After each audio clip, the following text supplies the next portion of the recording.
मैं दीपक शर्मा, आपके अपने YouTube चैनल दीपक साइंस क्लासेस में आपका स्वागत है। बच्चों, इससे पहले वाले वीडियो लेक्चर में हमने प्रकाश विद्युत धारा पर आपतित प्रकाश की तीव्रता और आवृत्ति का प्रभाव के बारे में हमने डिटेल से बात की थी। आज हम इस वीडियो लेक्चर में कुछ महत्वपूर्ण डेफिनेशन और हमें प्रकाश विद्युत प्रभाव के नियमों के बारे में चर्चा करेंगे। और बच्चों, आज का यह वीडियो लेक्चर हमारे एग्जाम की दृष्टि से बहुत ही ज्यादा महत्वपूर्ण है।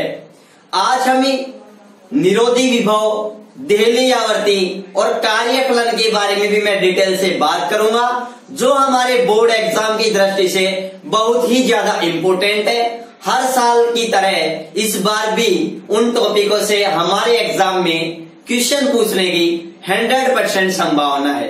ठीक है, तो बच्चों, अगर अभी तक आपने चैनल को सब्सक्राइब नहीं किया है तो सब्सक्राइब जरूर कर लें। बेल आइकन को दबाना बिल्कुल ना भूलें, ताकि मैं जैसे ही वीडियो अपलोड करूं आपके पास तुरंत नोटिफिकेशन पहुंच जाए। और वीडियो पसंद आए तो लाइक कीजिए, कमेंट कीजिए और अपने मित्रों के पास में शेयर कीजिए, जरूर शेयर कीजिएगा। ठीक है, तो बच्चों चलते हैं, आज हम टॉपिक पढ़ते हैं। लेकिन टॉपिक पढ़ने से पहले मैं कुछ आपको एक दो इंपोर्टेंट पॉइंट्स के बारे में बता दूं, जो पिछले टॉपिक से रिलेटेड ही हैं। देखो क्या टॉपिक से क्या रिलेटेड है।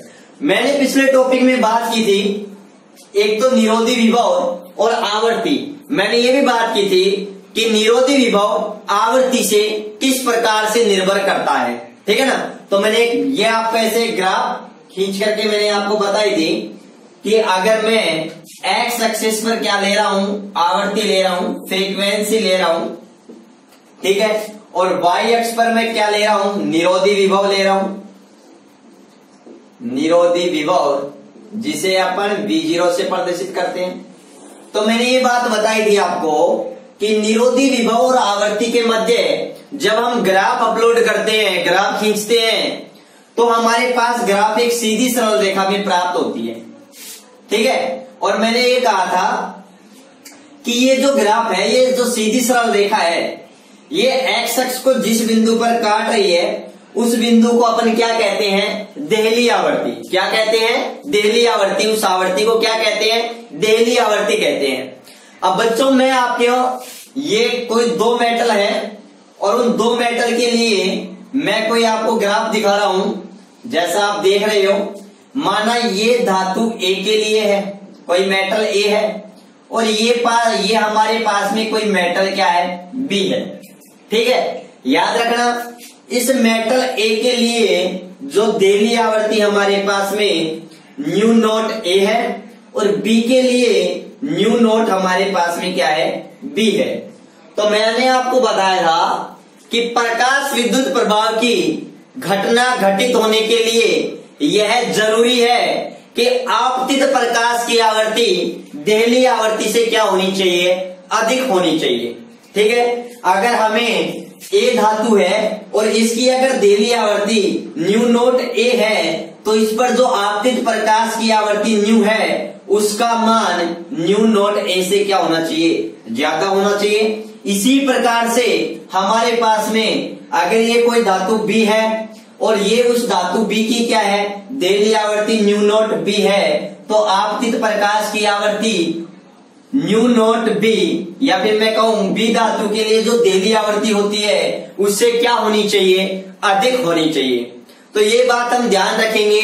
अगर देहली आवर्ती का मान ज्यादा है तो हमें उच्च आवर्ती वाला प्रकाश डालना पड़ेगा, और अगर देहली आवर्ती का मान ही कम है तो देखो आप देख रहे हो यहाँ पर कि यहाँ पर आप ये भी देख रहे हो कि यहाँ पर न्यू नॉट बी है, न्यू नॉट बी है, ये हमारे पास न्यू नॉट ए से क्या है, ज्यादा है। मतलब धातु बी के लिए जो देहली आवर्ती है वो ज्यादा है, धातु ए के लिए देहली आवर्ती का मान क्या है, कम है। इसलिए धातु ए पर कम आवर्ती का प्रकाश डालते हैं तो ही प्रकाश या फोटो इलेक्ट्रॉन का उत्सर्जन हो जाता है, मतलब प्रकाश विद्युत प्रभाव की घटना घटित हो जाती है। और जबकि बी, जो मेटल बी है, उस पर हमें ए जो मेटल है इस पर जो अपन जो प्रकाश डाल रहे हैं उसकी आवृत्ति से भी हमें ज्यादा आवृत्ति का क्या डालना पड़ेगा, प्रकाश डालना पड़ेगा। और बच्चों याद रखना जो देहली आवृत्ति होती है हमारे पास में, कौन सी आवृत्ति होती है बच्चों,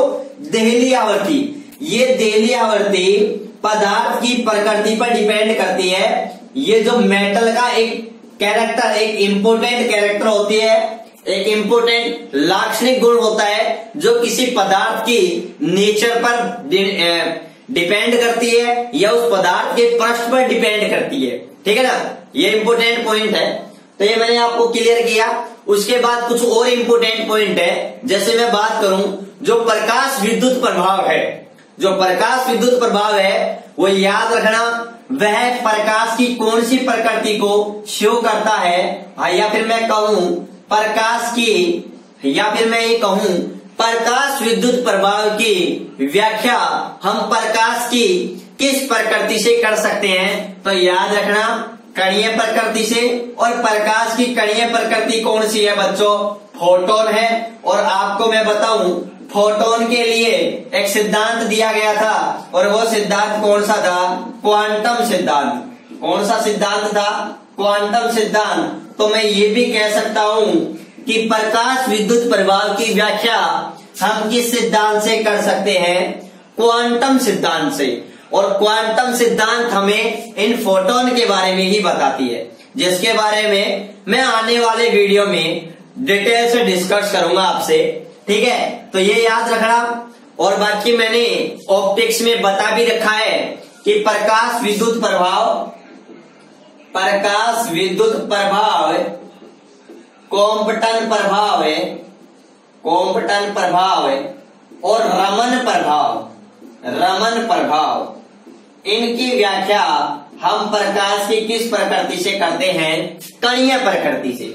मतलब इन तीनों घटना की व्याख्या हम तभी कर सकते हैं जब प्रकाश को क्या माने, कण माने। ठीक है ना, प्रकाश की द्वैत प्रकृति होती है जिसके बारे में डी ब्रोगली नामक वैज्ञानिक ने बताया था। और बाद में इसका प्रैक्टिकल रूप से एक्सपेरिमेंट डेविसन और जर्मर नामक दो साइंटिस्ट है जिन्होंने इनका एक्सपेरिमेंटल रूप से इनकी सिद्ध किया था कि वास्तव में प्रकाश की द्वैत प्रकृति होती है। और उसके बारे में हम इसी चैप्टर के लास्ट में डिस्कस करेंगे, डेविसन जर्मर का प्रयोग।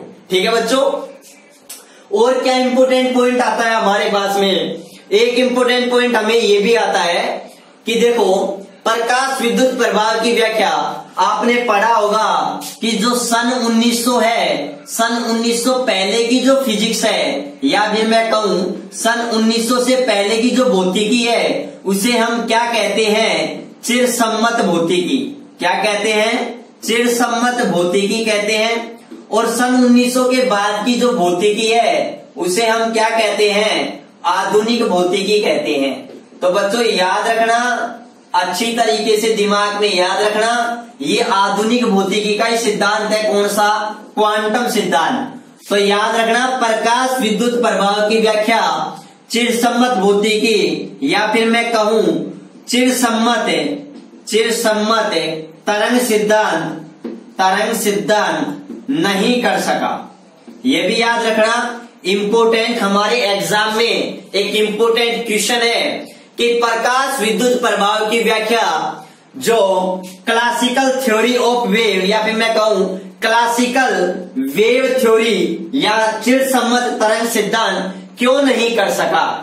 ठीक है, इसके बारे में मैं आपको डिटेल से बताऊंगा आने वाले लेक्चर में कि चिरसम्मत तरंग सिद्धांत है वो प्रकाश विद्युत प्रभाव की व्याख्या क्यों नहीं कर सका, और क्वांटम सिद्धांत ने प्रकाश विद्युत प्रभाव की व्याख्या किस प्रकार से की। ठीक है, और बच्चों याद रखना प्रकाश विद्युत प्रभाव की व्याख्या आइंस्टीन नामक वैज्ञानिक ने की थी, इसलिए आइंस्टीन को क्या मिला था, नोबेल पुरस्कार मिला था।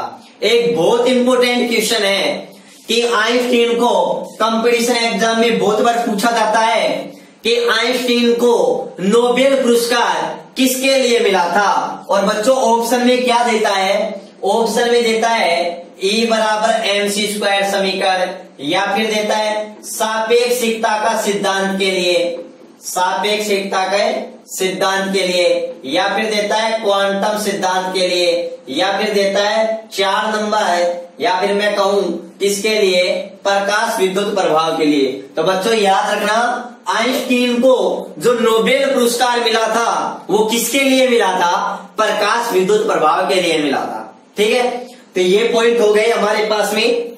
अब मैं कुछ इंपोर्टेंट डेफिनेशंस की बात करूंगा जो हमारे एग्जाम की दृष्टि से बहुत ही ज्यादा क्या है, महत्वपूर्ण है। और वो परिभाषाएं कौन कौन सी है। एक परिभाषा आएगी हमारे पास में निरोधी विभव की। किसकी परिभाषा आएगी, निरोधी विभव की, जिसे हम अंतक विभव भी कहते हैं। क्या कहते हैं, अंतक विभव भी कहते हैं।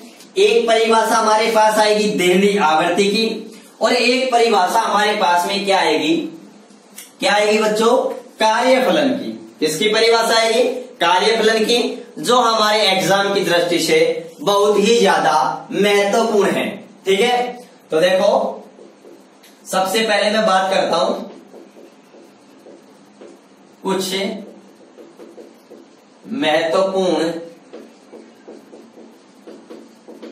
परिभाषाएं जो हमारे एग्जाम की दृष्टि से मोस्ट इंपोर्टेंट। इन 3 डेफिनेशन में बच्चों हमारे एग्जाम में हर बार कोई ना कोई एक परिभाषा जरूर पूछता है, या परिभाषा नहीं पूछता है तो इन परिभाषा से रिलेटेड ही कोई ना कोई कॉन्सेप्चुअल क्वेश्चन या न्यूमेरिकल क्वेश्चन जरूर पूछता है। ठीक है, वो 3 परिभाषाएं हमारे पास में कौन सी है। सबसे पहले मैं शुरुआत करता हूं बच्चों निरोधी विभव।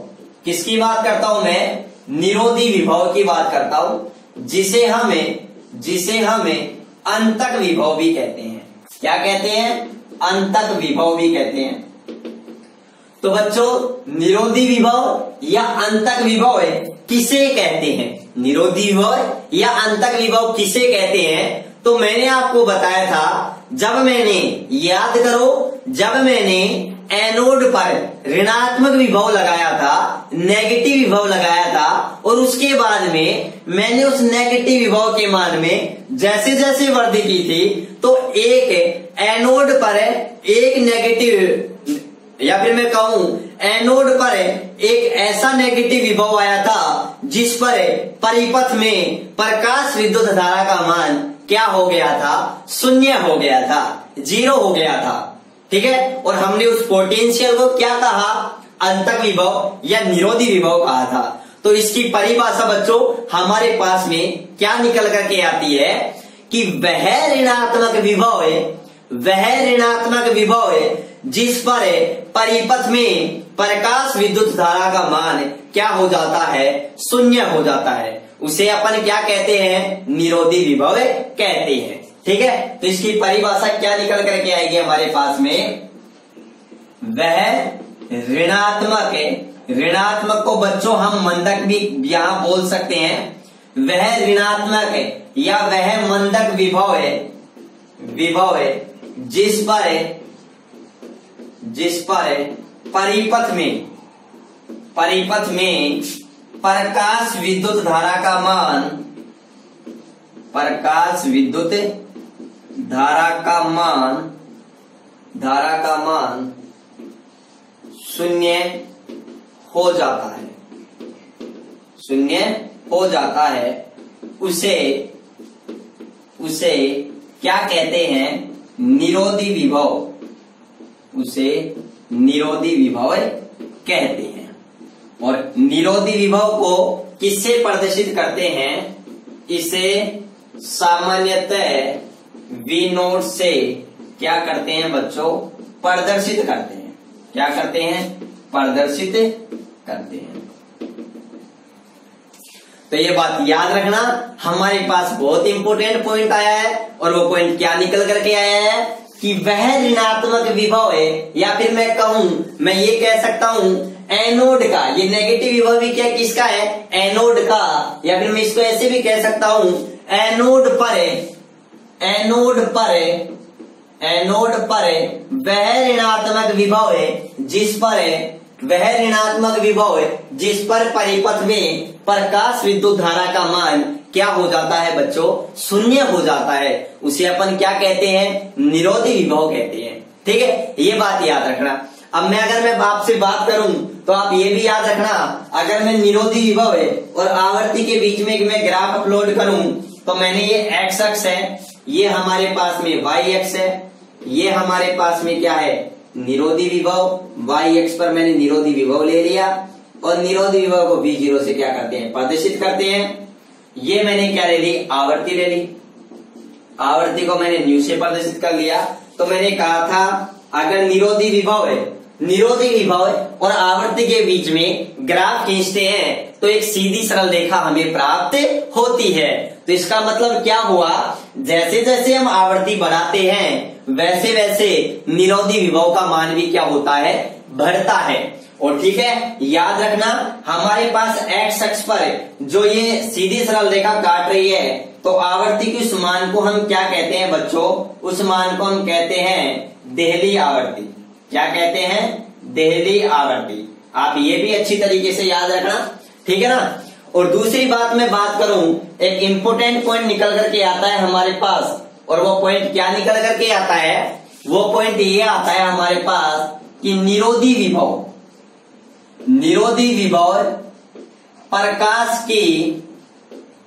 प्रकाश की तीव्रता पर निर्भर नहीं करता है,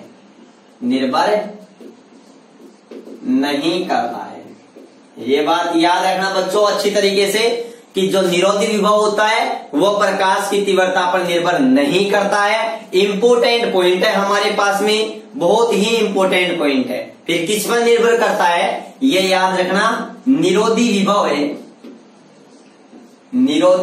है आपतित प्रकाश की आवर्ती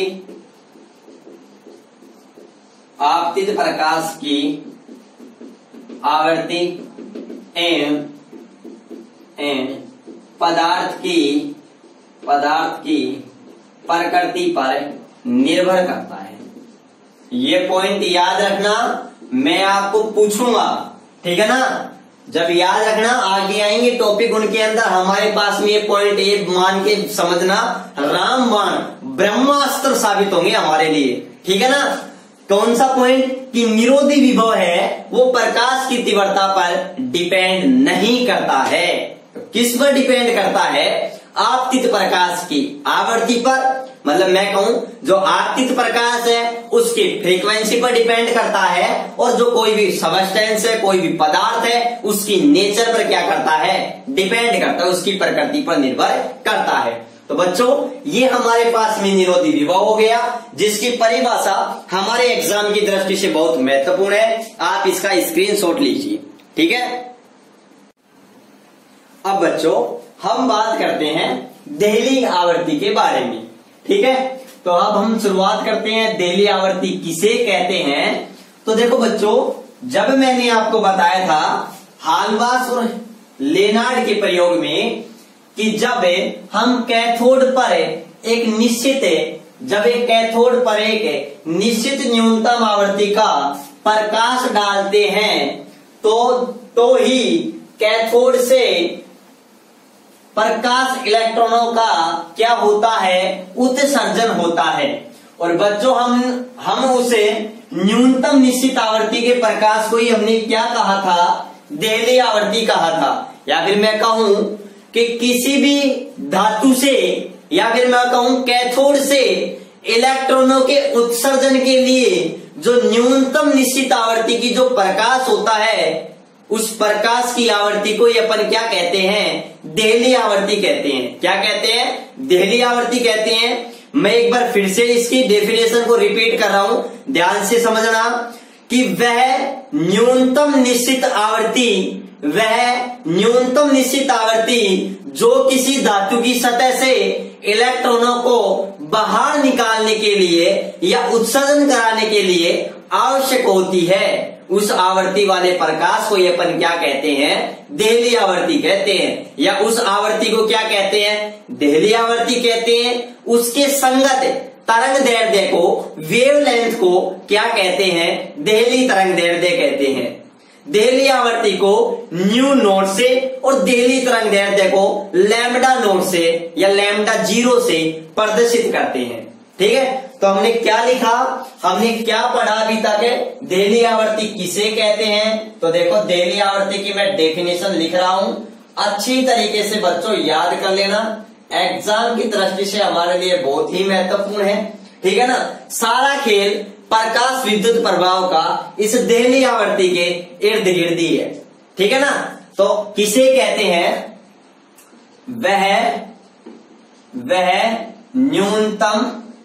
वह न्यूनतम निश्चित आवर्ती, वह न्यूनतम निश्चित आवर्ती जो किसी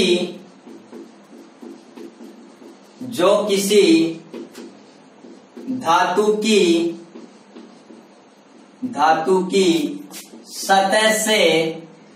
की सतह से इलेक्ट्रॉनों को बाहर निकालने के लिए आवश्यक होती है, उसे क्या कहते हैं बच्चों? देहली आवर्ती कहते हैं। क्या कहते हैं? देहली आवर्ती कहते हैं। इसे सामान्यतः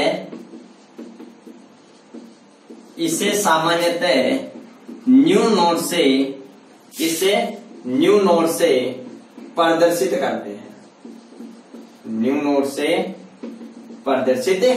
करते हैं। ठीक है, इसकी मैं दूसरी डेफिनेशन ये भी लिख सकता हूं। देखो क्या लिख सकता हूं, पहले इसको समझो। वह न्यूनतम निश्चित आवर्ती जो किसी धातु की सतह से इलेक्ट्रॉनों को बाहर निकालने के लिए या उत्सर्जन कराने के लिए आवश्यक होती है, उस आवर्ती को अपन क्या कहते हैं? देहली आवर्ती कहते हैं। मतलब उसे देहली आवर्ती हम कहते हैं, जिसे सामान्यतः किससे इंडिकेट करते हैं बच्चों? न्यू नोट से इंडिकेट करते हैं। ठीक है, दूसरी परिभाषा मैंने आपको ये बताया था, यदि हम किसी धातु पर देहली आवर्ती से अधिक आवर्ती का प्रकाश डालेंगे तो ही इलेक्ट्रॉनों का उत्सर्जन होगा। मतलब मैं ये कह सकता हूं, तो ही प्रकाश विद्युत प्रभाव की घटना क्या होती है? घटित होती है। मतलब मैं ये भी कह सकता हूं कि यदि देहली आवर्ती से अधिक आवर्ती का प्रकाश डाला जाता है तभी प्रकाश विद्युत प्रभाव की घटना घटित होती है। देहली आवर्ती से कम आवर्ती के प्रकाश डालने पर प्रकाश विद्युत प्रभाव की घटना घटित नहीं होती है। तो मैं ये भी कह सकता हूं, वह न्यूनतम निश्चित आवर्ती जिससे अधिक आवर्ती का प्रकाश डालने पर प्रकाश विद्युत प्रभाव की घटना घटित होती है, उसे अपन क्या कहते हैं? उस न्यूनतम निश्चित आवर्ती को क्या कहते हैं? देहली आवर्ती कहते हैं। या फिर मैं इसी को ही मैं इस तरीके से भी कह सकता हूं कि वह न्यूनतम निश्चित आवर्ती जिससे कम आवर्ती का प्रकाश डालने पर प्रकाश विद्युत प्रभाव की घटना घटित नहीं होती, प्रकाश विद्युत प्रभाव की घटना संपन्न नहीं होती है, फोटो इलेक्ट्रॉनों का उत्सर्जन नहीं होता है, उसे अपन क्या कहते हैं बच्चों? देहली आवर्ती कहते हैं। क्या कहते हैं? देहली आवर्ती कहते हैं। तो मैं ये भी परिभाषा लिखता हूं आपके पास, वह न्यूनतम निश्चित आवर्ती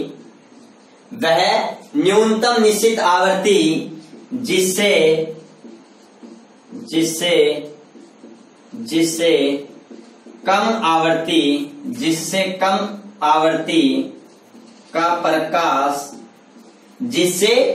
आवर्ती का प्रकाश विद्युत, या फिर मैं कहूं जिससे कम आवर्ती वह न्यूनतम निश्चित आवृत्ति जिससे कम आवृत्ति के प्रकाश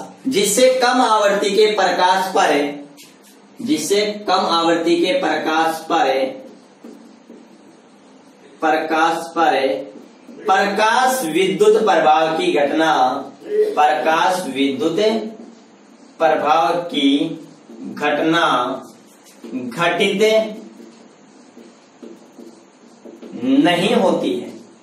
नहीं होती है उसे बच्चों हम क्या कहते हैं? उसे हम देहली आवृत्ति कहते हैं। क्या कहते हैं? देहली आवृत्ति कहते हैं। ठीक है बच्चों, ये बात आप अच्छी तरीके से समझना। देखो, वह न्यूनतम निश्चित आवृत्ति जिससे कम आवृत्ति के प्रकाश पर प्रकाश विद्युत प्रभाव की घटना घटित नहीं होती है, उसे हम क्या कहते हैं बच्चों? देहली आवृत्ति कहते हैं।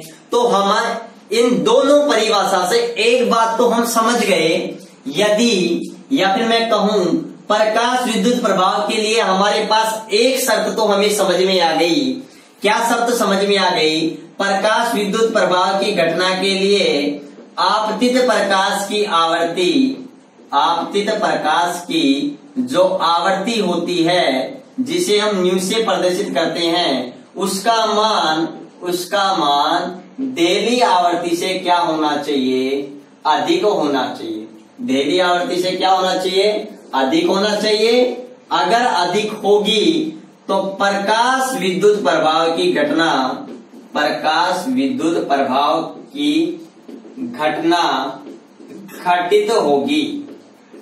घटित होगी। और यदि हमारे पास में आपतित प्रकाश की आवृत्ति इस देहली आवृत्ति से क्या है? कम है, तो बच्चे लालो याद रखना, प्रकाश विद्युत प्रभाव की घटना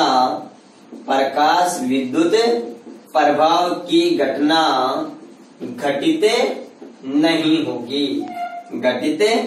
नहीं होगी। ये बात आप अच्छे से याद रखना। मतलब मैं ये भी कह सकता हूं कि उस मेटल से फोटो इलेक्ट्रॉनों का उत्सर्जन नहीं होगा। ठीक है ना, ये बात क्लियर। उसके बाद में देखो, याद रखना बच्चों, जो देहली आवृत्ति होती है वो पदार्थ की प्रकृति पर निर्भर करती है। किस पर निर्भर करती है? पदार्थ की प्रकृति पर। तो ये पॉइंट भी याद रखना, देहली आवृत्ति पदार्थ की प्रकृति पर निर्भर करती है। अर्थात मैं ये भी कह सकता हूं अर्थात अलग अलग धातुओं के लिए या अलग अलग मेटल के लिए, अलग अलग धातुओं के लिए देहली आवृत्ति का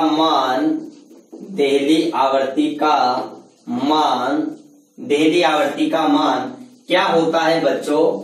अलग अलग होता है। क्या होता है? अलग अलग होता है। ये बात भी आप अच्छी तरीके से समझना कि देहली आवृत्ति का जो मान होता है वो पदार्थ की नेचर पर डिपेंड करता है, पदार्थ की प्रकृति पर डिपेंड करता है कि वह पदार्थ कैसा है। अगर पदार्थ प्रकाश सुग्राही है, प्रकाश के प्रति संवेदनशील है, जैसे कुछ क्षार धातुएं सोडियम, पोटेशियम, सीजियम, ये ऐसी धातुएं हैं जो प्रकाश के प्रति सुग्राही होती हैं, तो इसके लिए देहली आवृत्ति का मान कम होता है। मतलब मैं ये कह सकता हूं इन पर प्रकाश विद्युत प्रभाव की घटना घटित कराने के लिए हमें कम आवृत्ति के प्रकाश की ही आवश्यकता होती है। मतलब कम आवृत्ति के प्रकाश पर भी इनके अंदर प्रकाश विद्युत प्रभाव की घटना घटित हो जाती है। जबकि कुछ धातुएं होती हैं, जैसे जिंक हुई, कैडमियम हुई हमारे पास में, उन पर हमें उच्च आवृत्ति का प्रकाश डालना पड़ता है, क्योंकि उनके लिए देहली आवृत्ति और कार्यफलन वगैरह इनका मान क्या होता है बच्चों? अधिक होता है। और बच्चों एक बात ये भी याद रखना कि जब धातु की सतह पर देहली आवृत्ति से अधिक आवृत्ति का प्रकाश डालते हैं तो फोटो इलेक्ट्रॉनों का क्या होता है, उत्सर्जन होता है। और फोटो इलेक्ट्रॉनों के उत्सर्जन में लगभग 10⁻⁹ सेकंड से भी कम टाइम का ही समय लगता है। मतलब मैं ये कह सकता हूं बहुत कम समय में अगर मैं किसी धातु पर देली आवृत्ति से अधिक आवृत्ति का प्रकाश डालूंगा तो ये मान के चलो कुछ नैनो सेकंड के अंदर ही धातु की सतह से क्या हो जाएंगे, इलेक्ट्रॉन उत्सर्जित हो जाएंगे। मतलब आपतित प्रकाश गिरने, अगर मैं प्रकाश देली आवृत्ति से, ये कोई मेटल सरफेस है तो इस पर मैं कोई आपतित प्रकाश डाल रहा हूं, अगर इस आपतित प्रकाश की आवृत्ति देली आवृत्ति से ज्यादा है तो इलेक्ट्रॉन उत्सर्जन होने में 10⁻⁹ सेकंड लगेंगी, जो बहुत ही कम है। ठीक है ना। मतलब मैं कह सकता हूं आप देली आवृत्ति से अधिक आवृत्ति का प्रकाश डालने और इलेक्ट्रॉन उत्सर्जन होने में कोई समय अंतराल नहीं होता है। जैसे ही गिरता है तुरंत ही कुछ नैनो सेकंड के अंदर ही इलेक्ट्रॉन क्या हो जाते हैं, उत्सर्जित हो जाते हैं। और ये पॉइंट हमारे लिए आगे बहुत ही इंपॉर्टेंट साबित होने वाला है जब मैं प्रकाश विद्युत प्रभाव की व्याख्या करूंगा, उसकी एक्सप्लेनेशन करूंगा क्वांटम सिद्धांत के आधार पर। ठीक है बच्चों, तो ये हमारे पास में देहली आवृत्ति हुई। तो ये देहली आवृत्ति मैंने अच्छी तरीके से आपको कवर करवा दी है। आप एक बार इसका स्क्रीनशॉट ले लीजिएगा। तो देखो अब हम आगे बात करते हैं किसके बारे में, कार्यफलन के बारे में, कि कार्यफलन वर्क फंक्शन क्या होता है। ठीक है बच्चों, तो देखो यह परिभाषा, कार्यफलन की परिभाषा भी हमारे एग्जाम की दृष्टि से बहुत ही ज्यादा क्या है, महत्वपूर्ण है। और इसके अंदर जो कार्यफलन का हमारे पास में जो फॉर्मूला आता है वो हमारे एग्जाम की दृष्टि से और भी ज्यादा महत्वपूर्ण है और उस पर न्यूमेरिकल्स वगैरह भी हमारे से काफी बार एग्जाम में पूछे जाते हैं। ठीक है, तो हम बात करते हैं कार्यफलन किसे कहते हैं। तो बच्चों मैंने आपको बताया था कि जो इलेक्ट्रॉन्स होते हैं वो धातु के अंदर मुक्त रूप से, स्वतंत्र रूप से अनियमित क्या करते हैं, गति करते हैं, लेकिन वे इलेक्ट्रॉन धातु की सतह से बाहर नहीं निकल सकते। क्यों नहीं निकल सकते?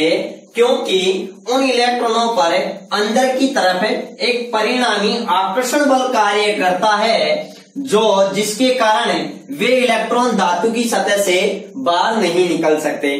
ठीक है, यदि हमें उन इलेक्ट्रॉनों को जो धातु की सतह के अंदर हैं, यदि हम उन इलेक्ट्रॉनों को इतनी ऊर्जा दे दें कि वो धातु की सतह से बाहर निकल जाए, ठीक बाहर निकल जाए, तो जो दी गई ऊर्जा है उस ऊर्जा को ही हम क्या कहते हैं, कार्यफलन कहते हैं। क्या कहते हैं? कार्यफलन कहते हैं। देखो मैंने आपको एक क्लियर किया था कि ये हमारे पास में कोई मेटल है और इसके अंदर कोई इलेक्ट्रॉन है जो अनियमित मुक्त रूप से स्वतंत्र है। यदि मैं इनके ऊपर लाइट डालता हूं, मतलब मैं क्या डालता हूं, प्रकाश डालता हूं, तो आपको पता है लाइट के अंदर कौन से कण होते हैं, फोटोन कण होते हैं। मैं बताऊंगा फोटोन कॉन्सेप्ट के बारे में, और मैं आपको पढ़ा होगा अपने 11th क्लास के अंदर भी कि फोटोन होते हैं उसकी ऊर्जा E होती है जो आवर्ती के समानुपाती होती है। आवर्ती का समानुपाती का निशान हटा दे तो H नियतांक आता है और इस H को क्या कहते हैं, प्लांक नियतांक कहते हैं। तो एक फोटोन की ऊर्जा h न्यू होती है। क्या होती है? h new. तो जैसे ही इस धातु की सतह पर प्रकाश डाला जाता है, मतलब फोटोन डाला जाता है, तो ये फोटोन अपनी जो एनर्जी होती है वो इन इलेक्ट्रॉनों को दे देते हैं। इन इलेक्ट्रॉनों को देने के कारण इन इलेक्ट्रॉनल मेटल सरफेस के बीच में जो आकर्षण बल कार्य कर रहा है, ये इलेक्ट्रॉन इस एनर्जी को ग्रहण करके इस आकर्षण बल को तोड़ देते हैं और धातु की सतह से क्या हो जाते हैं, बाहर निकल जाते हैं। तो आपने क्या देखा, इन इलेक्ट्रॉनों को धातु की सतह से ठीक बाहर निकालने के लिए, केवल बाहर निकलना है बस इनको, केवल पहले तो इन इलेक्ट्रॉनों को धातु की सतह से ठीक बाहर निकलने के लिए इस आकर्षण बल के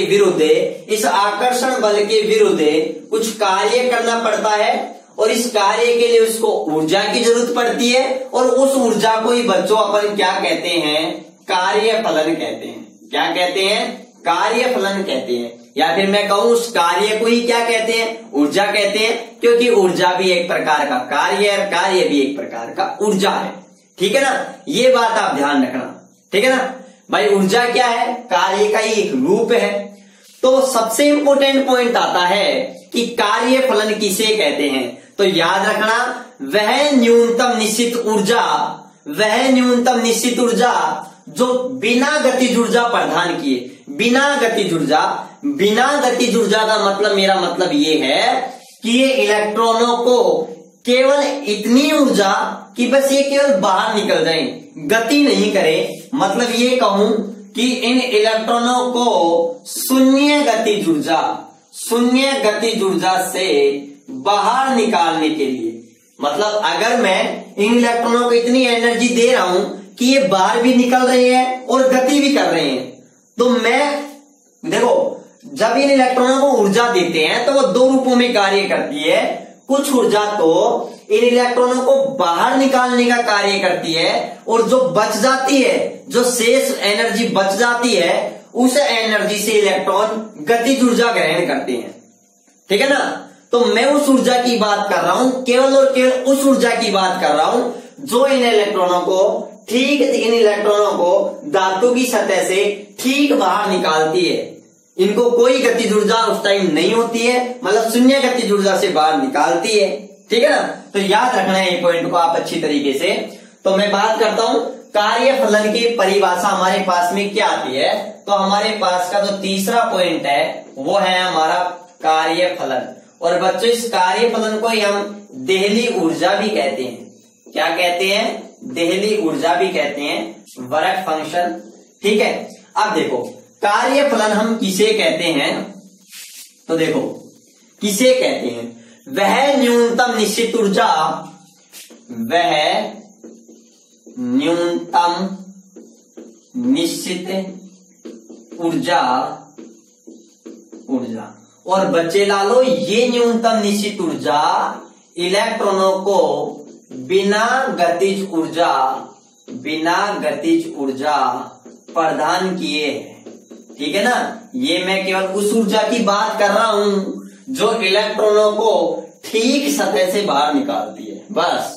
ठीक है, तो वह न्यूनतम निश्चित ऊर्जा, या फिर मैं कहूं बिना गतिज ऊर्जा प्रदान किए हुए वह न्यूनतम निश्चित ऊर्जा जो किसी धातु की सतह से, जो किसी धातु की सतह से, जो किसकी सतह से, धातु की सतह से इलेक्ट्रॉनों को, धातु की सतह से इलेक्ट्रॉनों को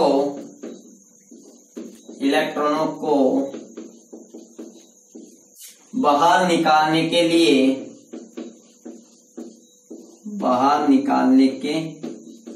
लिए आवश्यक होती है, आवश्यक होती है, उसे क्या कहते हैं, उसे कार्यफलन या देहली ऊर्जा, कार्यफलन या देहली ऊर्जा कहते हैं।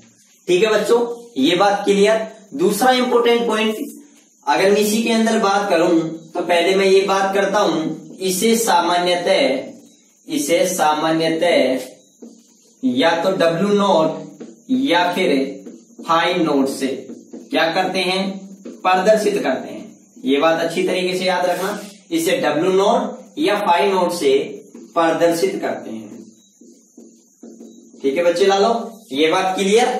तो किससे प्रदर्शित करते हैं, W नोट या फाई नोट से क्या करते हैं, प्रदर्शित करते हैं। दूसरा पॉइंट अगर मैं बात करूं, इसका जो मात्रक होता है, इसका मात्रक इलेक्ट्रॉन वोल्ट, या फिर मैं कहूं इसका मात्रक जूल भी होता है। ठीक है ना, इसका मात्रक इलेक्ट्रॉन वोल्ट, जिसे मैं ईवी से प्रदर्शित करता हूं। ई का मतलब इलेक्ट्रॉन, वी का मतलब वोल्ट। इसका मात्रक इलेक्ट्रॉन वोल्ट होता है।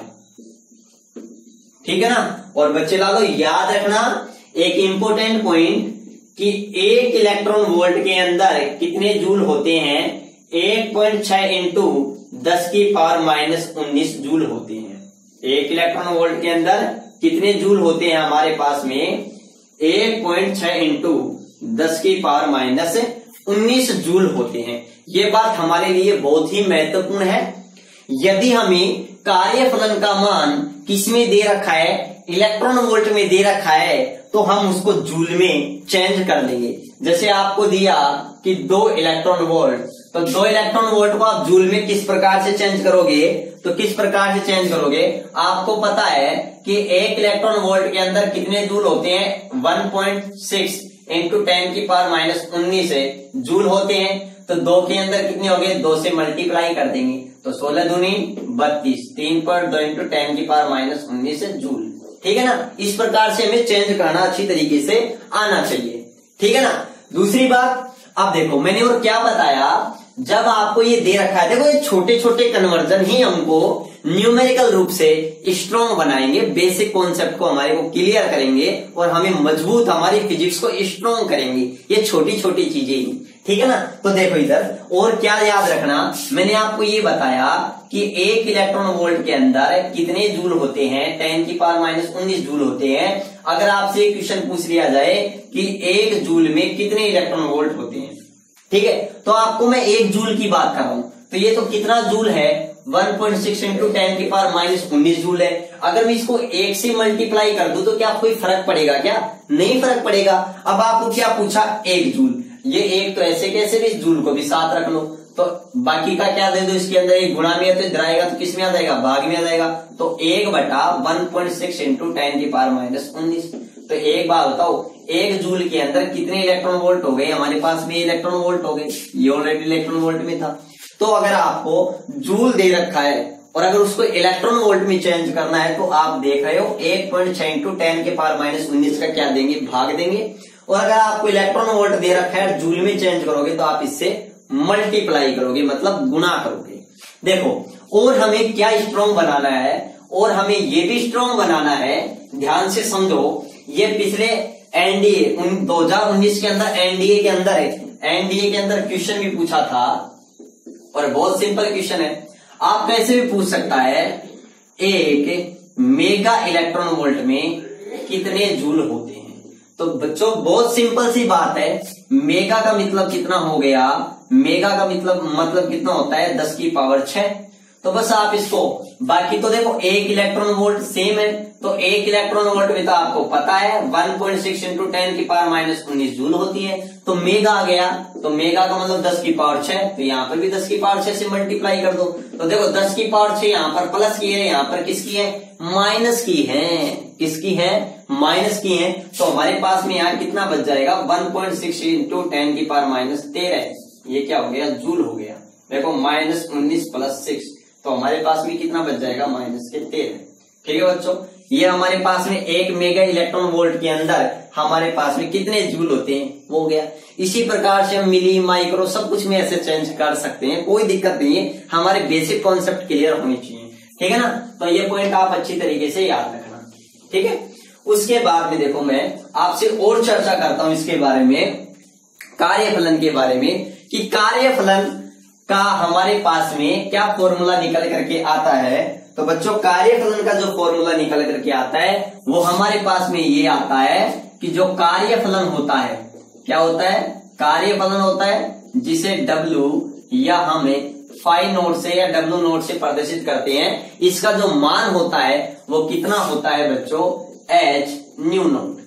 आपको भी पता है, देखो ये एक तरीके की कार्यफलन है, वो एक प्रकार की ऊर्जा है, दी गई ऊर्जा है, और ऊर्जा ये फोटोन की ऊर्जा दी थी हमने, और धातु की सतह से इलेक्ट्रॉन को बाहर निकालने के लिए। तो एक बात तो धातु की सतह से इलेक्ट्रॉनों को बाहर निकालने के लिए एक निश्चित आवृत्ति की जरूरत पड़ती है, जिस आवृत्ति को हमने क्या कहा था, न्यू नोट कहा था। तो बस इतनी सी बात है, इसको H न्यू नोट लगाना है।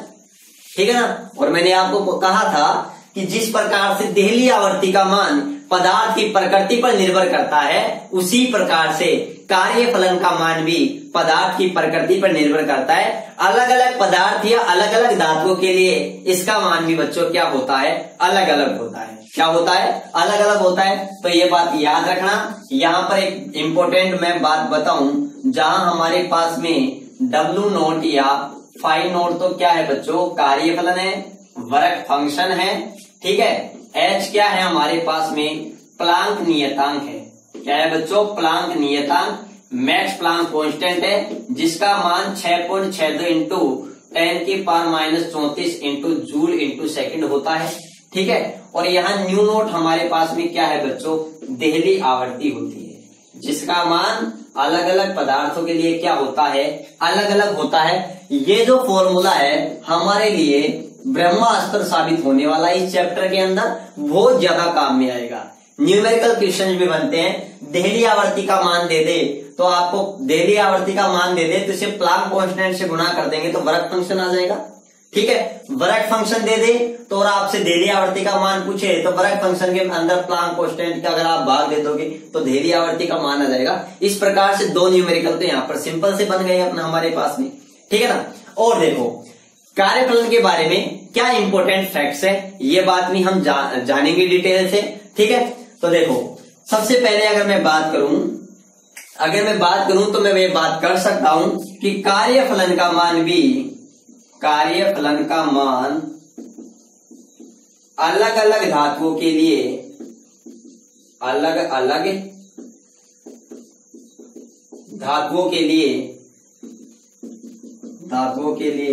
क्या होता है बच्चों, अलग अलग होता है। क्या होता है, अलग अलग होता है। ये बात अच्छी तरीके से याद रखना। कार्यफलन भी पदार्थ की किस पर डिपेंड करता है बच्चों, प्रकृति पर निर्भर करता है। किस पर निर्भर करता है, पदार्थ की प्रकृति पर निर्भर करता है, ये बात याद रखना, ठीक है। दूसरी बात क्या याद रखोगे, जो क्षार धातुएं होती है उनके लिए कार्यफलन का मान क्या होता है, सबसे कम होता है। ये इंपॉर्टेंट पॉइंट है हमारे एग्जाम की दृष्टि से और हमारा बेसिक नॉलेज की दृष्टि से भी बहुत महत्वपूर्ण है कि क्षार धातुओं के लिए कार्यफलन का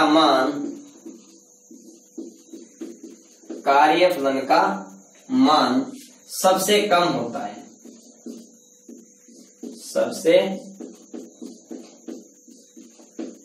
कम होता है। बच्चों हमारे पास में जितने भी मेटल हैं, केमिस्ट्री के अंदर आपने धातुओं के बारे में सुना होगा, तो जितनी भी हमारे पास में धातुएं हैं उन सभी धातुओं में ये बात याद रखना, जो क्षार धातुएं हैं वर्ग नंबर 1, अगर सारणी में वर्ग नंबर 1 की जो मेटल उन्हें हम क्या कहते हैं, क्षार धातुएं कहते हैं। और क्षार धातुओं के लिए कार्यफलन का मान क्या होता है, सबसे कम होता है। अतः बच्चों इसलिए जो क्षार धातुएं होती हैं इन्हें क्या कहा जाता है, प्रकाश सुग्राही पदार्थ। क्या कहा जाता है, प्रकाश सुग्राही पदार्थ भी कहा जाता है या प्रकाश सुग्राही धातु भी कहा जाता है, प्रकाश सुग्राही पदार्थ कहा जाता है, ठीक है। ये पॉइंट बहुत अच्छा है। यहाँ पर बहुत अच्छे अच्छे पॉइंट आ रहे हैं हमारे पास में। एक हमारे पास में फॉर्मूला आया है, ठीक है। दूसरे पॉइंट हमारे पास में प्रकाश फोटोसेंसिटिव सबस्टेंस आए हैं, प्रकाश सुग्राही पदार्थ। इसलिए याद रखना क्षार धातुओं का कार्यफलन सबसे कम होता है, इसलिए क्षार धातुओं का प्रयोग प्रकाश सुग्राही पदार्थ के रूप में किया जाता है। इसलिए आपने सुना होगा जो प्रकाश वोल्टीय सेल है, प्रकाश वोल्टीय सेल बनाने में सीजियम धातु का प्रयोग किया जाता है, ठीक है ना। और ये भी याद रखना, ये भी हमारे लिए बहुत ही ब्रह्मास्त्र साबित होगा कन्वर्जन के अंदर। तो चलो एक बार आप इसका स्क्रीनशॉट लीजिए, ठीक है। तो अब देखो स्क्रीनशॉट ले लिया। उसके बाद में मैं बात करता हूं कि जो क्षार धातुएं होती है हमारे पास में उनका कार्यफलन सबसे कम होता है, इसलिए उनको क्या कहा जाता है बच्चों, प्रकाश सुग्राही पदार्थ कहा जाता है, ठीक है। ये बात आप अच्छी तरीके से ध्यान रखना दिमाग के अंदर, ठीक है ना। इसलिए इन पर कम आवर्ती का प्रकाश डालने पर इनकी देखो कार्यफलन कम है, तो इसलिए इनकी देहली आवर्ती का मान भी क्या होगा, कम होगा। इसलिए आप ये भी याद रखना, या फिर मैं कहूं कार्यफलन कम है, इसका मतलब इन पर कम आवृत्ति का प्रकाश डालते हैं तो ही प्रकाश विद्युत प्रवाह की घटना संपन्न हो जाती है। जबकि कुछ धातुएं होती हैं, जिंक हुई, कैडमियम हुई, ठीक है ना, मैग्नीशियम वगैरह हुई, इन पर हमें जो प्रकाश उच्च आवृत्ति का डालना पड़ता है, फिर मैं कहूं उच्च आवृत्ति का पराबैंगनी प्रकाश डालना पड़ता है, जबकि इन पर निम्न आवृत्ति का विजुअल लाइट ही हम डाल देते हैं, तभी फोटो इलेक्ट्रॉन का क्या हो जाता है, उत्सर्जन हो जाता है। ठीक है, उसके बाद में मैं बात करूं तो मैं ये बात कर सकता हूं कि सबसे कम कार्यफलन, अगर मैं बात करूं सबसे कम कार्यफलन, तो बच्चों याद रखना, सबसे कम कार्यफलन वाली धातु की अगर मैं बात करूं तो बच्चों वो धातु कौन सी है, सीजियम। कौन सी है, सीजियम है। याद रखना जिसका प्रतीक कितना है, प्रतीक क्या है, CS है। और याद रखना इस सीजियम होती है ना, इस सीजियम का जो कार्यफलन होता है वो कितना होता है बच्चों, 2.14 इलेक्ट्रॉन वोल्ट। ठीक है ना, बहुत कम। तो याद रखना आपसे 1 नंबर का क्वेश्चन पूछ ले कि सबसे कम कार्यफलन की धातु कौन सी होती है, तो याद रखना सीजियम। कौन सी, सीजियम। और वैसे मैं अगर आपको एक कॉन्सेप्ट बताऊं तो आपने पढ़ा भी होगा कि जैसे जैसे हम देखो वर्ग नंबर 1 को, ये आवर्त सारणी में वर्ग नंबर 1 है, और बच्चों इस वर्ग नंबर 1 को अपन क्या कहते हैं, क्षार धातुएं कहते हैं। क्या कहते हैं, क्षार धातुएं। और वर्ग में ऊपर से नीचे जैसे जैसे आते हैं इनकी क्रियाशीलता बढ़ जाती है, मतलब इनके इलेक्ट्रॉन त्यागने की जो टेंडेंसी होती है, इलेक्ट्रॉन त्यागने की जो प्रवृत्ति होती है वो बढ़ जाती है। तो ऑटोमेटिकली आप देख रहे हो वर्ग में जैसे जैसे ऊपर से नीचे आ रहे हैं तो हमारे आप देख रहे हो सीजियम है, इलेक्ट्रॉन त्यागने की प्रवृत्ति बढ़ रही है, तो इलेक्ट्रॉन वो खुद ही आसानी से जल्दी त्याग रही है, तो उसको ऊर्जा भी कम देनी पड़ेगी। इसलिए याद रखना सीजियम जो धातु होती है उसका कार्यफलन बच्चों क्या होता है, कम होता है, क्योंकि इसको एनर्जी, इलेक्ट्रॉन को बाहर निकालने के लिए एनर्जी कम देनी पड़ती है, क्योंकि कुछ तो उसकी खुद की प्रवृत्ति होती है इलेक्ट्रॉन को त्यागने की, आसानी से डोनेट करने की। ठीक है ना, ये बात याद रखना। इसलिए सीजियम का उपयोग बच्चों ये भी याद रखना किसमें किया जाता है, प्रकाश वोल्टीय सेल में। किसमें किया जाता है, प्रकाश वोल्टीय सेल में। अगर आपसे एक क्वेश्चन पूछा जाए प्रकाश वोल्टीय सेल में किस धातु का प्रयोग किया जाए, तो आप क्या बताओगे, सीजियम का। ठीक है, दूसरा अपने पास पॉइंट आता है कि सबसे अधिक कार्यफलन वाली धातु, सबसे अधिक कार्यफलन वाली धातु। तो बच्चों सबसे अधिक कार्यफलन किस धातु का होता है, तो बच्चों याद रखना प्लेटिनम का होता है। किसका होता है, प्लेटिनम का होता है, जिसका प्रतीक Pt होता है। और बच्चों प्लेटिनम का जो हमारे पास कार्यफलन होता है वो कितना होता है, 5.65 इलेक्ट्रॉन वोल्ट। ये बात आप अच्छी तरीके से दिमाग में याद रखना। ये हमारे पास में दो छोटे छोटे से क्वेश्चन बनते हैं कि सबसे कम कार्यफलन वाली धातु कौन सी है और सबसे अधिक कार्यफलन वाली धातु कौन सी है। ठीक है, ये छोटे छोटे 1 नंबर के क्वेश्चन हमारे एग्जाम में बन सकते हैं, बहुत ही सिंपल है। ठीक है, इसके अलावा मैं कुछ और आपसे चर्चा करता हूं। मैं क्या बात करता हूं, यदि मैं अगर धातु पर, यदि याद रखना, यदि मैं किसी, ये मान के चलो, यदि मैं किसी धातु पर फोटोन डाल रहा हूं और इन फोटोन की ऊर्जा, अगर फोटोन की ऊर्जा किसके बराबर है, कार्यफलन के बराबर है, तो याद रखना बच्चों, अगर फोटोन की ऊर्जा कार्यफलन के बराबर है तो याद रखना प्रकाश इलेक्ट्रॉनों का, या फिर मैं कहूं प्रकाश इलेक्ट्रॉनों का क्या होगा, उत्सर्जन होगा। क्या होगा, उत्सर्जन होगा। ठीक है, और दूसरी बात, यदि मैं ये कहूं कि इसको मैं ऐसे लिख सकता हूं, फोटोन की ऊर्जा क्या होती है, h न्यू, और कार्यफलन क्या होता है, h न्यू नॉट, अगर ये दोनों बराबर हैं। ठीक है, दूसरी कंडीशन क्या आती है, यदि फोटोन की ऊर्जा कार्यफलन से क्या है बच्चों, कम है। मतलब जो फोटोन धातु की सतह पर डाल रहे हैं उसकी ऊर्जा क्या है, कार्यफलन से कम है। मतलब फॉर एग्जांपल के लिए सीजियम का कार्यफलन है 2.14 इलेक्ट्रॉन वोल्ट है। मतलब सीजियम से, इसका मतलब बच्चों ये है कि सीजियम धातु में से इलेक्ट्रॉन को बाहर निकालने के लिए न्यूनतम कितनी ऊर्जा देनी पड़ेगी, 2.14 इलेक्ट्रॉन वोल्ट। अगर मैं इससे कम ऊर्जा देता हूं तो आपको पता है धातु की सतह से इलेक्ट्रॉन बाहर नहीं निकलेंगे। तो ये याद रखना, यदि फोटोन की ऊर्जा, यदि आपतित प्रकाश की ऊर्जा कार्यफलन से क्या है, कम है, तो बच्चों ये याद रखना, क्या याद रखना कि फोटो इलेक्ट्रॉनों का मतलब प्रकाश इलेक्ट्रॉनों का उत्सर्जन नहीं होगा, उत्सर्जन नहीं होगा। ठीक है, ये बात आप अच्छी तरीके से याद रखना। ठीक है, अब फोटो इलेक्ट्रॉन का उत्सर्जन नहीं होगा तो प्रकाश विद्युत प्रभाव की घटना घटित नहीं होगी।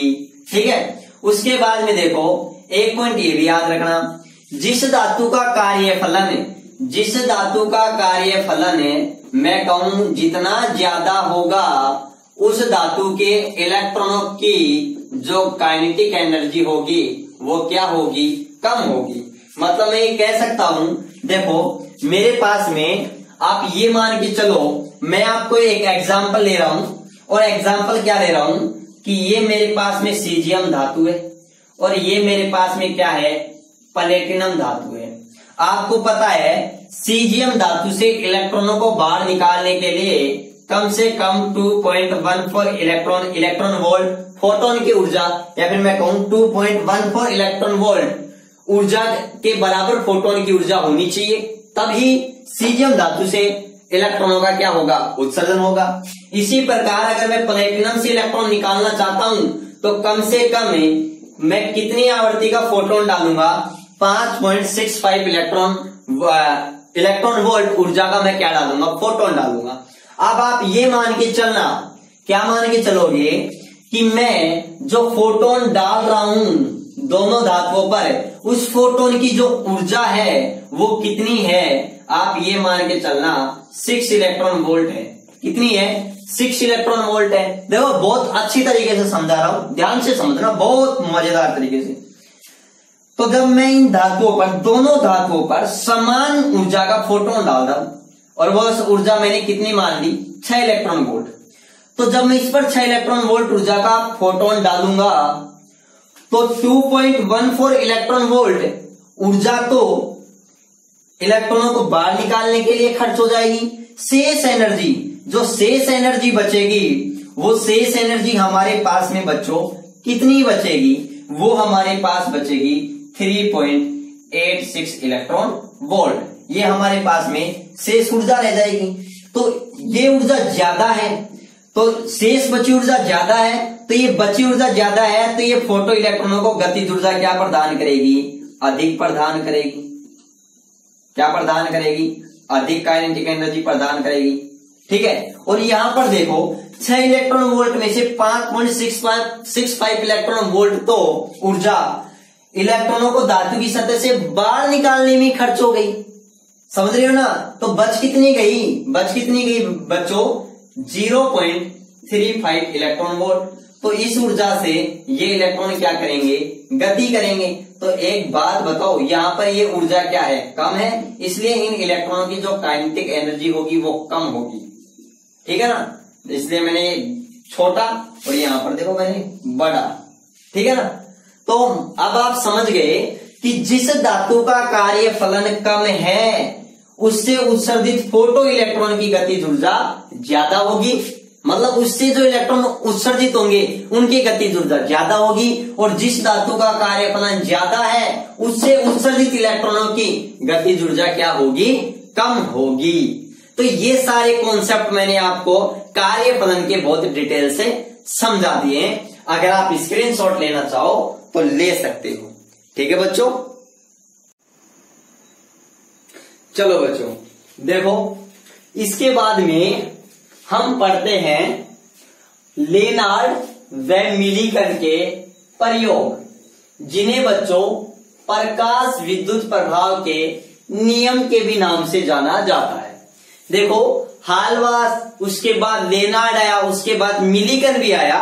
अमेरिकी वैज्ञानिक R.A. मिलिकन, ये वही मिलिकन हैं जिन्होंने इलेक्ट्रॉन पर आवेश की गणना तेल बूंद प्रयोग से की थी। ठीक है बच्चों, तो लेनार्ड और मिलिकन ने प्रकाश विद्युत प्रभाव पर कुछ प्रयोग किए। प्रयोग करने के आधार पर कुछ नियम दिए, कुछ फैक्ट्स दिए, कुछ बिंदु दिए, जिन्हें हम प्रकाश विद्युत प्रभाव के नियमों के नाम से जानते हैं। अब आप कहोगे सर वो बिंदु कौन से हैं? बच्चों वही बिंदु हैं जो हम पिछले वीडियो के अंदर चर्चा करके आए थे कि प्रकाश विद्युत धारा पर तीव्रता का प्रभाव, आवर्ती का प्रभाव, निरोधी विभव का प्रभाव, इन्हीं सभी प्रभाव के आधार पर, इन्हीं सभी स्टडी के आधार पर कुछ इंपोर्टेंट फैक्ट्स निकल करके आए हैं, जिनके बारे में मैं आपसे चर्चा कर रहा हूं। तो सबसे पहला अपने पास में बिंदु आता है कि जब देली आवर्ती से अधिक आवर्ती का धातु की सतह पर प्रकाश डाला जाता है तो लगभग 10⁻⁹ सेकंड या इससे भी कम सेकंड के अंदर ही फोटो इलेक्ट्रॉनों का क्या हो जाता है? उत्सर्जन हो जाता है। मतलब जब धातु की सतह पर जो देली आवर्ती है, या फिर मैं कहूं धातु की सतह पर देली आवर्ती से अधिक आवर्ती का प्रकाश डालते हैं तो 10⁻⁹ सेकंड में ही या उससे कम समय में ही धातु की सतह से क्या हो जाते हैं? इलेक्ट्रॉन उत्सर्जित हो जाते हैं। तो मैं ये भी कह सकता हूं कि फोटोन डालने, देली आवर्ती से अधिक आवर्ती का प्रकाश डालने और इलेक्ट्रॉन के उत्सर्जन होने में कोई समय अंतराल नहीं रहता है, कोई समय पश्चता नहीं रहती है, कोई टाइम इंटरवल नहीं रहता है। मतलब बहुत नैनो सेकंड से भी कम समय में ही इलेक्ट्रॉन क्या हो जाते हैं? उत्सर्जित हो जाते हैं। ठीक है, तो यहां पर इंपोर्टेंट बात आ रही है कि अगर हम देली आवर्ती से अधिक आवर्ती का प्रकाश डालते हैं तो इलेक्ट्रॉनों के उत्सर्जन में कोई समय पश्चता नहीं रहती है। इंपोर्टेंट पॉइंट है बच्चों ये, मैं कल आने वाले वीडियो में इसकी बात भी करूंगा। ठीक है ना। नेक्स्ट पॉइंट क्या कहा? जब धातु की सतह पर देली आवर्ती से कम आवर्ती का प्रकाश डाला जाता है तो बच्चों प्रकाश विद्युत प्रभाव की घटना घटित नहीं होती है। ये बात मैं आपको पहले भी बता चुका। चाहे प्रकाश की तीव्रता कितनी भी ज्यादा क्यों ना बढ़ा लो, तो प्रकाश विद्युत प्रभाव के लिए सबसे महत्वपूर्ण शर्त है कि आपतित प्रकाश की आवर्ती देली आवर्ती से क्या होनी चाहिए? अधिक होनी चाहिए। ठीक है ना, ये याद रखना। आपतित प्रकाश की आवर्ती का मान देली आवर्ती से क्या होना चाहिए? अधिक होना चाहिए। ये बात क्लियर। नेक्स्ट बिंदु आता है हमारे पास में कि कैथोड के सापेक्ष एनोड का वह ऋणात्मक विभव, मैंने बताया था एनोड का वह ऋणात्मक विभव जिस पर परिपथ में प्रकाश विद्युत धारा का मान क्या हो जाता है? शून्य हो जाता है। उस ऋणात्मक विभव का मैंने निरोधी विभव कहा था। क्या कहा था? निरोधी विभव कहा था। ठीक है ना। और बच्चों मैंने ये भी बताया था निरोधी विभव होता है वो इलेक्ट्रॉन की अधिकतम गतिज ऊर्जा का सूचक होता है या मापक होता है। और मैंने इलेक्ट्रॉनों की मैक्सिमम काइनेटिक एनर्जी और निरोधी विभव के मध्य ये रिलेशन भी आपको बताया था। ठीक है। उसके बाद में हमारे पास में नेक्स्ट बिंदु क्या आता है? फिर मैंने आपको ये भी बताया था कि जो निरोधी विभव का मान होता है वह आपतित प्रकाश की तीव्रता पर निर्भर नहीं करता है। तो आपतित प्रकाश की तीव्रता पर निर्भर नहीं करता है तो किस पर निर्भर करता है? आपतित प्रकाश की आवर्ती पर और पदार्थ की प्रकृति पर। तो मैंने नेक्स्ट बिंदु में यही बताया है कि निरोधी विभव का मान आपतित प्रकाश की तीव्रता पर निर्भर नहीं करता है, यह आपतित प्रकाश की किस पर निर्भर करता है? आवर्ती पर निर्भर करता है और इसके साथ पदार्थ की प्रकृति पर भी निर्भर करता है। ये बात क्लियर।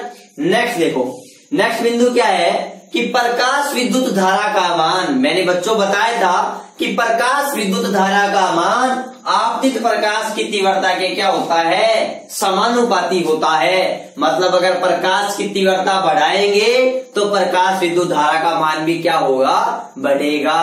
क्या होगा, बढ़ेगा। क्यों बढ़ेगा, क्योंकि कैथोड से, मैंने बताया था कैथोड से प्रति सेकंड उत्सर्जित होने वाले इलेक्ट्रॉनों की संख्या बढ़ती है, जिसके कारण एनोड पर प्रति सेकंड पहुंचने वाले इलेक्ट्रॉन की संख्या भी बढ़ती है, जिसके कारण परिपथ में प्रकाश विद्युत धारा का मान बढ़ता है। तो ये बात मैंने आपको बता दी थी कि प्रकाश की तीव्रता बढ़ाने पर प्रकाश विद्युत धारा का मान भी क्या होता है, बढ़ता है। उसके बाद मैंने क्या बताई कि इलेक्ट्रॉनों की जो अधिकतम गतिज ऊर्जा होती है, अधिकतम गतिज ऊर्जा का मान होता है, वह प्रकाश की तीव्रता पर निर्भर नहीं करता है, बल्कि प्रकाश की आवर्ती पर निर्भर करता है। और बच्चों याद रखना, जो अधिकतम गतिज ऊर्जा होती है वह आपतित प्रकाश की आवर्ती के क्या होती है, समानुपाती। क्योंकि मैंने आपको बताया था आवर्ती बढ़ाने पर प्रकाश विद्युत धारा का मान बढ़ता है। क्यों, क्योंकि इलेक्ट्रॉन की गतिज ऊर्जा बढ़ती है। ठीक है ना। तो याद रखना, फोटो इलेक्ट्रॉनों की जो काइनेटिक एनर्जी होती है, अधिकतम गतिज ऊर्जा होती है, वो किसके समानुपाती होती है, आपतित प्रकाश की आवर्ती के। आवर्ती पर डिपेंड करती है, न कि प्रकाश की तीव्रता पर। तो बच्चों इन्हीं पॉइंटों को हम किसके नाम से जानते हैं, प्रकाश विद्युत प्रभाव के नियम से जानते हैं।